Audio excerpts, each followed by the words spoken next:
Hello, welcome back to my YouTube channel. അപ്പം ഇന്നത്തെ vlog എന്ന് പറയുന്നത് തിങ്കളാഴ്ച ദിവസത്തെ വ്ളോഗാണ്.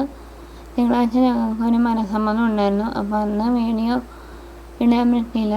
സാങ്കേതിക കാരണങ്ങളാൽ വീഡിയോ കോപ്പിറൈറ്റ് വന്നു. പിന്നെ അത് ഡിലീറ്റ് ചെയ്തിട്ട് ഞാൻ വീണ്ടും വേറൊരു വ്ളോഗ് ചെയ്യുമായിരുന്നു. അപ്പം അങ്ങനെയൊക്കെയാണ്. ചിലപ്പോഴൊക്കെ നമുക്ക് കോപ്പിറൈറ്റ് വരാറുണ്ട്. നമ്മളിടുന്ന ബാക്ക്ഗ്രൗണ്ട് മ്യൂസിക്കിനൊക്കെ എന്തെങ്കിലുമൊക്കെ പ്രശ്നം വന്നിട്ടുണ്ടെങ്കിൽ കോപ്പിറൈറ്റ് വരാറുണ്ട്. അതുകൊണ്ടാണ് പലപ്പോഴും മിസ്റ്റേക്കുകളൊക്കെ വരുന്നത്. അപ്പം അങ്ങനെ ഞാൻ തിങ്കളാഴ്ച രാവിലെ ഉള്ള കാര്യങ്ങളാണ് വീഡിയോ ഇടുന്നത്. ഇന്നാണ് ഞാൻ അപ്ലോഡ് ചെയ്യുന്നത്. അപ്പോൾ എന്തായാലും രാവിലെ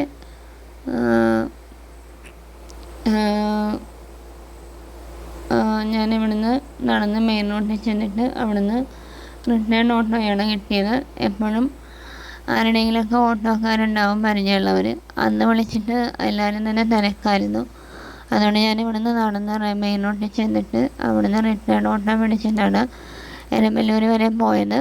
അത്യാവശ്യം പോയപ്പോഴും 10 മിനിറ്റോളം ബ്ലോക്ക് ഉണ്ടായിരുന്നു. തിരിച്ചു വന്നപ്പോഴും ഹൈവേയുടെ പണിയൊക്കെ നടക്കുന്നത് കൊണ്ട് തന്നെ ഒരു 10-20 മിനിറ്റോളം കൂടുതൽ നേരം തിരിച്ചു വന്നപ്പോഴും ബ്ലോക്കിൽ പെട്ടു.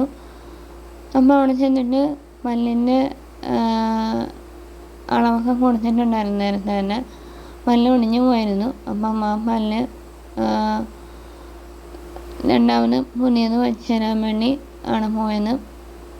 അപ്പോൾ അങ്ങനെ ചെന്നപ്പം ഡോക്ടർ ഇല്ലായിരുന്നു. അവിടുത്തെ വേറൊരു ഡോക്ടറാണ് പല്ലിൻ്റെ അളവ് വച്ച് ഫില്ല് ചെയ്ത് തന്നു.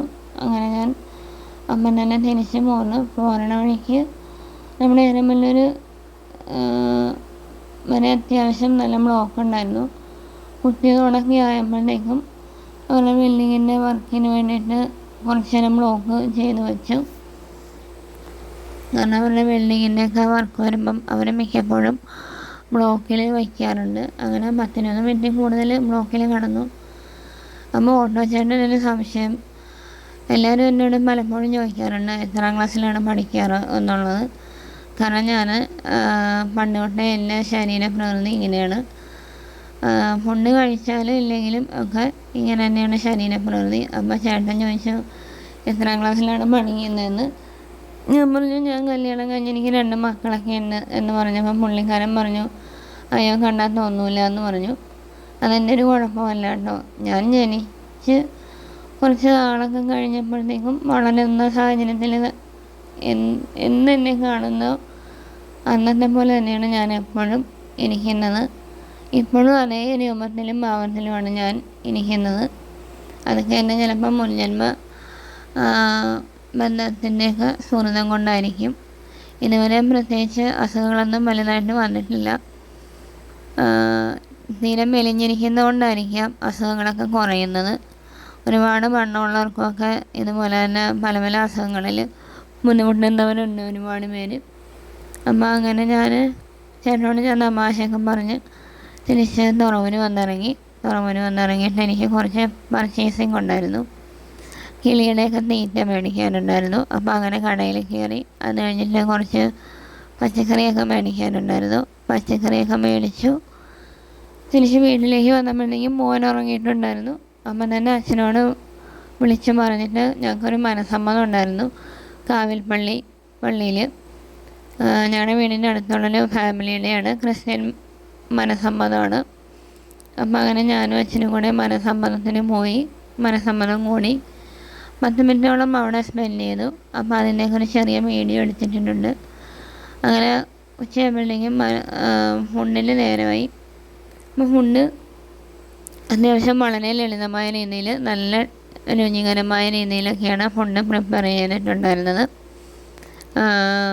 പത്തിരിയും അപ്പമൊക്കെ നമുക്ക് അവിടെ തന്നെ ഉണ്ടാക്കി തരും.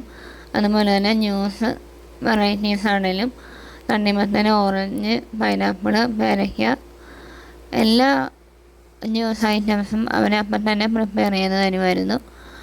പിന്നെ ഫ്രൂട്ട് സലാഡ് ഉണ്ടായിരുന്നു, ഐസ്ക്രീം, കേക്ക്, ഹൽവ, അങ്ങനെയുള്ള കുറച്ച് സാധനങ്ങളൊക്കെ ഉണ്ടായിരുന്നു.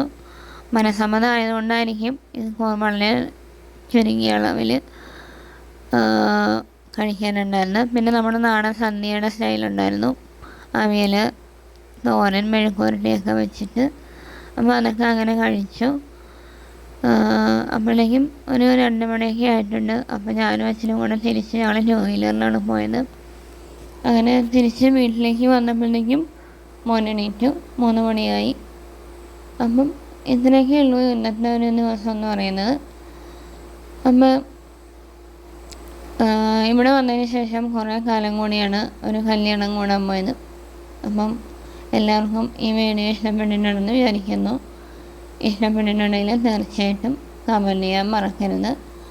നിങ്ങളുടെ അഭിപ്രായങ്ങൾ അറിഞ്ഞാലേ നമുക്ക് എന്നെ നിങ്ങൾക്ക് ഇഷ്ടപ്പെടുന്നുണ്ടോ ഇല്ലയോ എന്ന് പറയാൻ പറ്റുള്ളൂ. തീർച്ചയായിട്ടും നിങ്ങളെ സപ്പോർട്ടീവാണ്.